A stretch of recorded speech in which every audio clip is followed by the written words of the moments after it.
Hey everybody, AlaskanBeard here with a rambling review of Star Wars Jedi Survivor.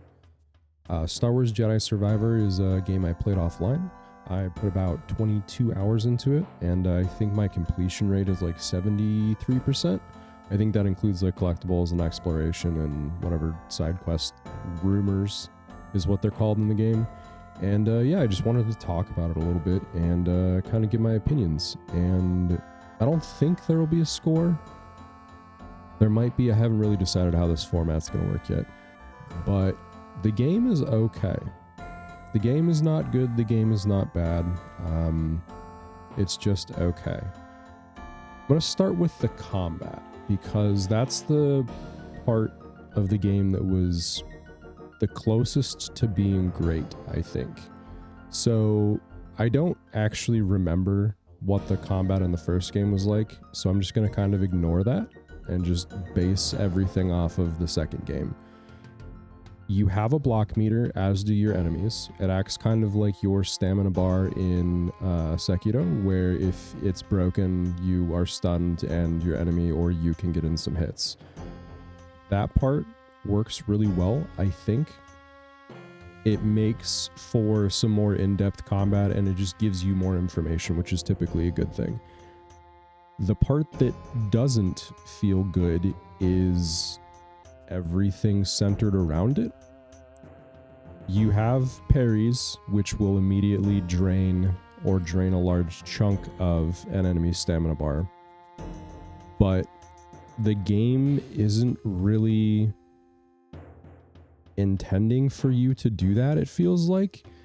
I feel like with Sekiro, the things that, like the systems around the parrying were way better than in Jedi Survivor, because you have all of your Makiri counters, right? If an enemy thrusts at you in Jedi Survivor, you can parry that still, but then there are also attacks that just have like an insanely short window and are really punishing. So they're just like, no, just dodge them instead, is the feeling that I got. And it just doesn't feel as good. In fact, unless you're playing on a lower difficulty, I played on Jedi Master, which is the second highest. I think it's in between like normal and whatever the hard difficulty is. The parry timings on bosses specifically can be really, really rough. There's one specific boss fight. I'm going to try and avoid spoilers in this. There's one specific boss fight that's like in the last third of the game that there's 3 phases, and the first 2 phases I breezed through. I mean, I had 0 issues with them, to the point where on my final attempts I was going hitless on the first 2 phases at times. And then the third phase, I would die almost immediately to like a 3-hit combo. It was just not any fun, but the solution is to just dodge, stop trying to parry, or just get extremely good at parrying. But I am not amazing at parrying in most Souls-like games, and I am not in Star Wars Jedi Survivor. But yeah, it just didn't feel good. It didn't feel consistent.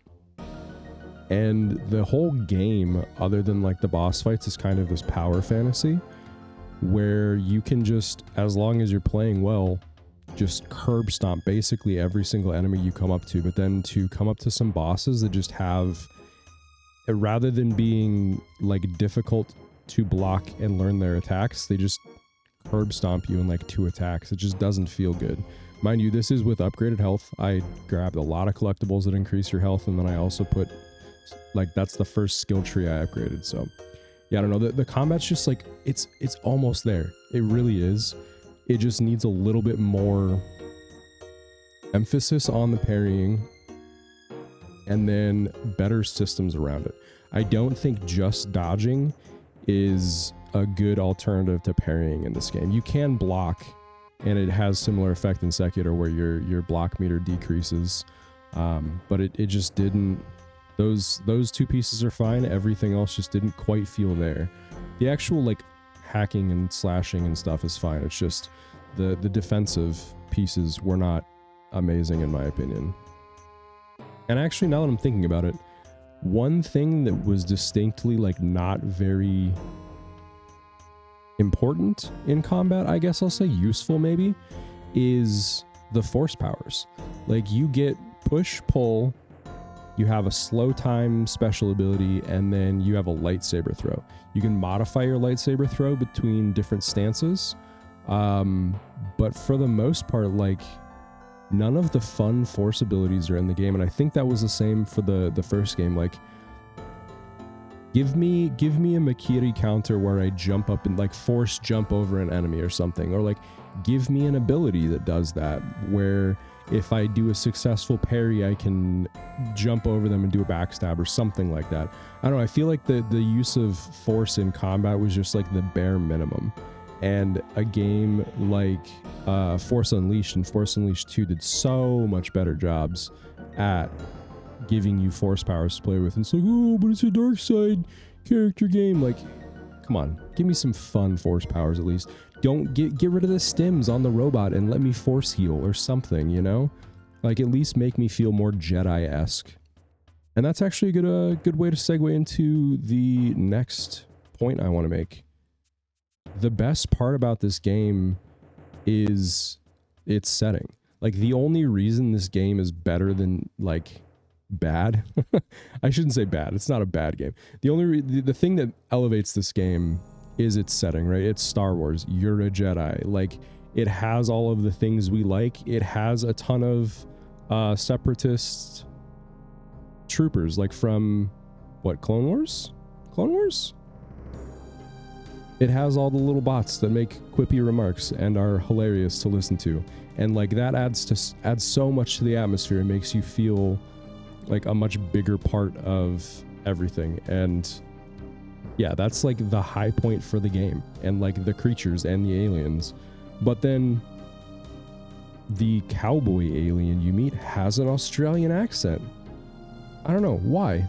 Why does my cowboy alien need to have an Australian accent? I'm fine with having, would you even call that like representation, I guess? Yeah, sure, representation of Australia. But like, I don't know, it just didn't, it kind of ruined the immersion for me. I'm like, oh yeah, I'm playing a Star Wars game made by some people. Okay. Like, I don't know, it just kind of took me out of it. There's definitely highs and lows with how the setting was implemented, but the fact that it's a Star Wars setting is really what elevates the game more than anything else, I think. And oh man, I don't have any good segues. This is the rambling part of the review, right? There's no script. I just have some cliff notes here. I guess next let's talk about the rest of the gameplay outside of combat, because combat is kind of a footnote. You have a lot of enemies in the game that you fight, I guess. Yeah, like there's a lot of combat encounters separately, but most of them only take a few seconds. Like outside of maybe the mini boss fights, the first time or two you do them before, one, you're more powerful, and two, you get used to them.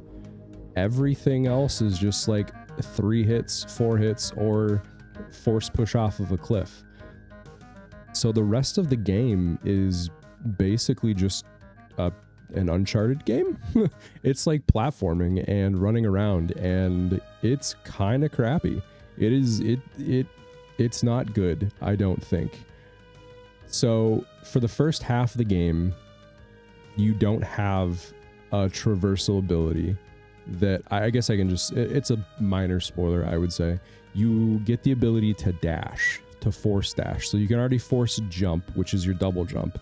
You also get the ability to force dash, which is the most fun traversal mechanic in the game. And you don't have it for the first half of the game.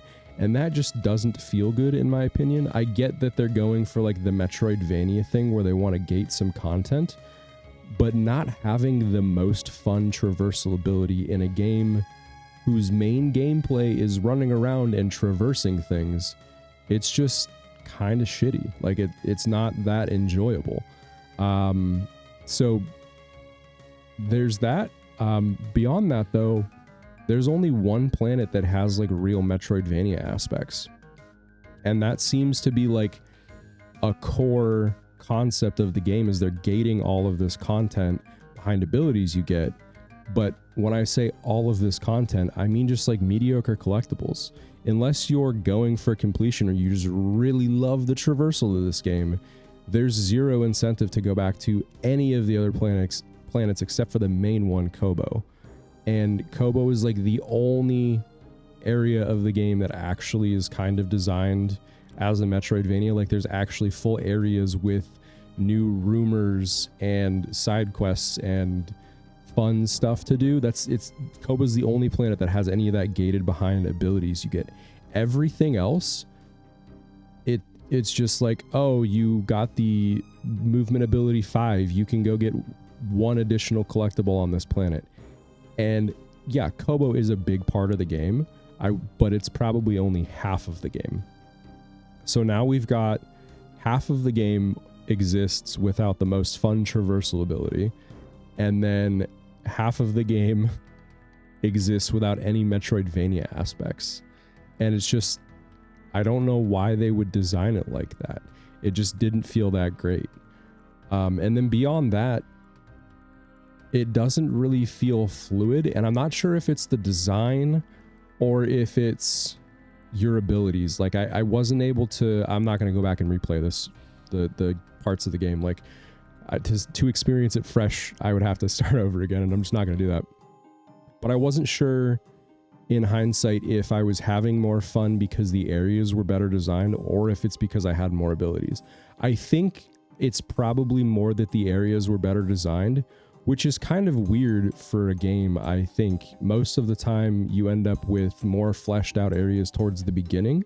I mean, just look at Elden Ring and Mountaintops of the Giants. Like that area is not good compared to the rest of the game, but it's at almost the very end. So like, oh well, your 80-hour game has 10 hours at the end that aren't great. Like I get it. But it's just surprising that it doesn't feel good until the end. And yeah, I don't know. That's just something that struck me with Jedi Survivor. The other thing that struck me with Jedi Survivor is just how abysmally it runs. This game came out 2 months ago? 2 or 3 months ago when I played it. And I cannot maintain 60 frames a second on a computer with a 3090 and a 5950X. I have not a top of the line computer. It wasn't to begin with, and it's not anymore, but a very high-end computer. And I cannot maintain 60 frames a second in this game in 3440 by 1440, which is not 4K, mind you. That is a little bit below 4K. Huh? I played through the entire game on medium settings with AMD FSR2 on. And I frequently had areas that would drop down to 45 frames per second. That's just unacceptable. A lot of games rely on DLSS to hit decent frame rates. This game doesn't even fucking care. It doesn't give a shit. It'll just run like ass all day long, and they're like, no, it's fine. It's I guess I don't know how it runs on console, but it is a garbage PC port. And the fact that it only has FSR2 would be fine if it actually did anything valuable. There's apparently somebody has hacked the game to run with, or hack DLSS2 into the game. I think you just have to inject DLLs or something like that. I don't actually know the full process, but I know it's doable for most games. It runs way better than FSR, up to 10 times better in certain areas. And it's just like, what were they doing? Why make the game run so, I shouldn't say make the game run so poorly. Like they didn't go out of their way to make it run poorly, but why not bother optimizing your game? Make it at least a playable experience. I don't understand. It's absolute garbage. The performance, that is. And then talking about settings, I guess we're tangential. Like we're very closely talking about settings. Like we're just a hop away. I do want to mention that there's really good accessibility settings in this game. Like I think it's probably up there with most of the Sony releases that I've played. Like there's a lot of different visual settings and difficulty settings and like control mappings that you can do, and it's just very well thought out. This is coming from someone who doesn't need any of the accessibility settings, mind you, so like I can't say if they're actually implemented well, but they're there, and I really appreciated that they're there.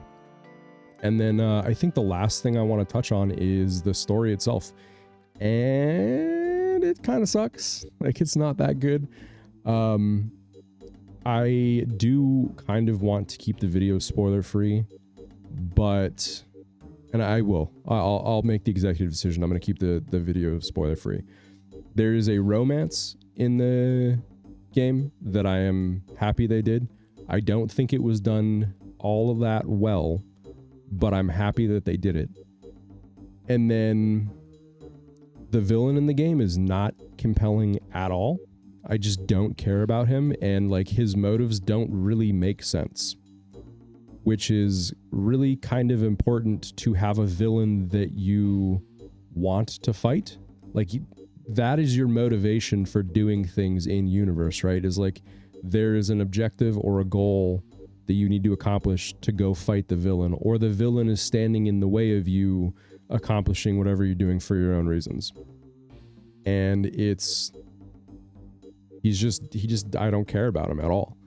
So yeah, that's not great. And then beyond that, there's a twist, which I was mildly surprised at. I really didn't see it coming. And that villain also has like really poor motives, and everything about them is kind of shallow and sucks. Like, there's not anything good or compelling about the story. It's just there, and it feels like they artificially inject tragedy to try and motivate you, and it's just like, it, I guess, kind of works, right? Like, you do feel annoyed, but you don't feel, or like upset, but you don't feel that because of the story. You feel that because of the piss poor like implementation and like the plot twists that were just injected into the game, and just none of it's good. It's a very poor story, and if it didn't have Star Wars attached to the name, this would be like a bargain bin Walmart game. Obviously, like, that's something that's not going to age well because physical games are going away. But regardless, you can imagine what quality a bargain bin game at Walmart has. It's just not good. The story, I mean, the game overall is not that great, but the story just, it's just not good. The setting is the best part to the story. Some of the characters are also really good. Most of them are not. You have a lot of side characters and like minor characters, and there's some planet like world building, city not management, but like you help build out a cantina. I'll say that. That's not too spoilery. And a lot of that can be fun, but that's not the story. That's just like side stuff you do while you're exploring. You don't even have to go out of your way to do most of it. And I don't know, man, I wanted so much more from the game and the storyline. I have no problem being like a goody two-shoes Jedi as long as there's compelling villains and reasons for me to do what I'm doing. And they just don't form those relationships with the villains, and they don't flesh out those storylines like they needed to. The story, which is what usually carries a lot of games for me, is just really lacking here. I finished the game because I wanted to finish the game, not because I was having a good time. And yeah, that's my rambling review of Star Wars Jedi Survivor. That took a much more negative turn than I was expecting, I'll be honest. When I was kind of like putting on my bullet points, I didn't put anything really ire-inducing. I just put down some like really, really brief notes, and as I started talking, I just got more and more mad at the game. I did this on stream the other day, and I concluded that I wasn't sure if I went back in time if I would choose to play this game again or not. I don't know if it was a worthwhile use of my time. And after going through this process of rambling about it, I don't think I would. It's one of those things where like I kind of guess I'm glad that I experienced the story, but more because I wanted to have experienced the story, not because it was a good story, if that makes sense. It's like you wanted to check the box, and I did. And I don't think you should. I think it is a subpar game, and it might be worth it on sale, but I don't actually... I got the game for free. My friend gifted it to me. I did not pay for this game, and I don't think I would play it again. If I could go back in time and choose to play it or not, I think I would be like, nah, you should give that key to someone else because it's not good. So, yeah, that's, like I said, my rambling review of Star Wars... Oh god, what is it? Star Wars Jedi Survivor. It's got a weird, like the colon in it is weird because it's Star Wars Jedi. It's not Star Wars : Jedi Survivor. It's Star Wars Jedi Survivor, implying that all Jedi games, all Star Wars games of Jedi are in this series. I don't know. I don't know what they're going with.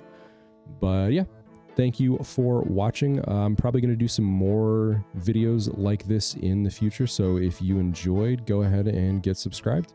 And if you enjoyed me rambling, I do plenty of that on my Twitch streams that I do 3 times a week or so.